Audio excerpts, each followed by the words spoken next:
Bertani memang suatu aktivitas yang mungkin jarang kita temui di kawasan perkotaan. Pada umumnya, lahan pertanian yang berisikan sayur mayur dan buah-buahan yang biasa kita konsumsi lebih banyak berada di kawasan pedesaan.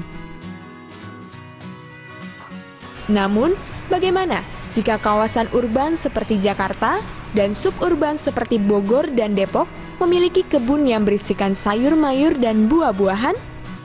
Meningkatnya kesadaran akan gaya hidup sehat kini memunculkan perubahan cara berpikir masyarakat, yaitu bertani tidak hanya bisa dilakukan di desa dengan lahan yang luas saja, namun di kawasan perkotaan pun, meski dengan lahan yang sempit, aktivitas bertani dapat dilakukan. Kegiatan ini dikenal dengan istilah urban farming atau pertanian perkotaan. Urban farming sendiri adalah kegiatan pertanian yang terdapat di dalam dan di sekitar perkotaan. Lalu, bagaimana jika kita ingin melakukan urban farming? Bertani di lahan yang sempit memang memiliki tantangan tersendiri. Namun, kini kita bisa memaksimalkan lahan sempit dengan berbagai cara, seperti memanfaatkan lahan tidur dan lahan kritis, memanfaatkan ruang terbuka hijau dan publik, mengoptimalkan kebun di sekitar rumah, dan menggunakan ruang yang tersedia dengan teknik vertikultur. Aktivitas urban farming kini memang sedang menjamur di berbagai kota di Indonesia, tidak terkecuali di Kota Bogor. Salah satu komunitas yang cukup aktif dalam menggiatkan aktivitas berkebun ini adalah Bogor Berkebun. Menurut Warid, yang juga salah satu anggota komunitas Bogor Berkebun, dalam pelaksanaan urban farming kita dapat menanam berbagai macam tanaman sayur dan buah di berbagai jenis lahan, termasuk lahan margin dan lahan sempit. Sebenarnya sih semua lahan bisa dipakai ya. Kita namanya urban pasti lahannya sempit.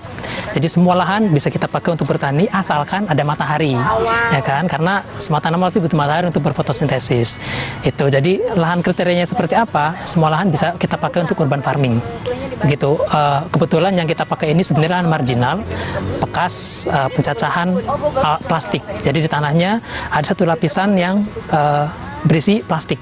Makanya kita pakai rice bed, dibikin rice bed untuk supaya plastiknya itu nanti lama-kelamaan akan terurai.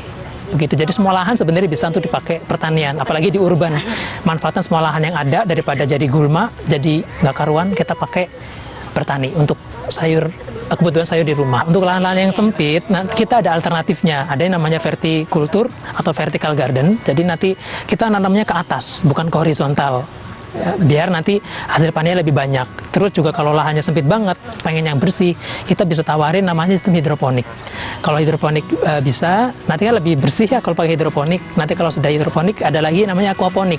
Aquaponik nanti pergabungan antara di atasnya tuh pertanian, sayur-sayuran, bawahnya ikan. Jadi kita bisa panen dua komoditas sekaligus sekali panen.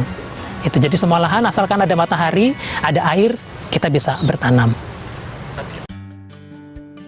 Aktivitas urban farming juga dilakukan oleh banyak masyarakat dengan memanfaatkan lahan pekarangan di depan rumah dan sisa ruang yang ada di halaman rumah.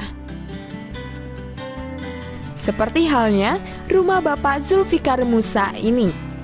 Diawali dengan menanam cabai, kini pekarangan rumahnya penuh dengan berbagai macam sayuran.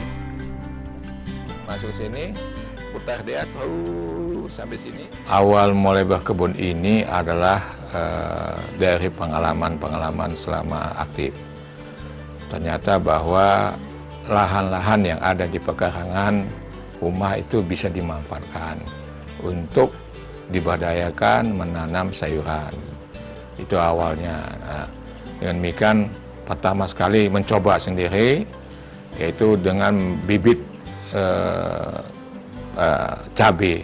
cabai rawit ada 5 bibit, tapi yang 2 diminta, tinggal 3 itu. Ternyata alhamdulillah dari 3 itu menghasilkan cabai yang cukup banyak. Bahkan pada waktu cabai mahal, kami tidak perlu membeli cabai. Bertani di perkotaan tentunya akan memberi manfaat untuk kita.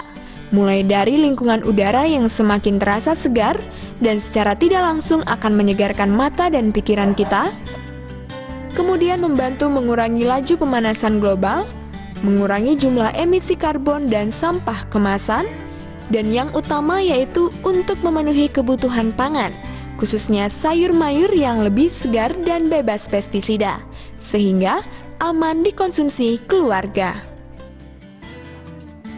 Pipit Sativa dan kru yang bertugas melaporkan dari Bogor, Jawa Barat.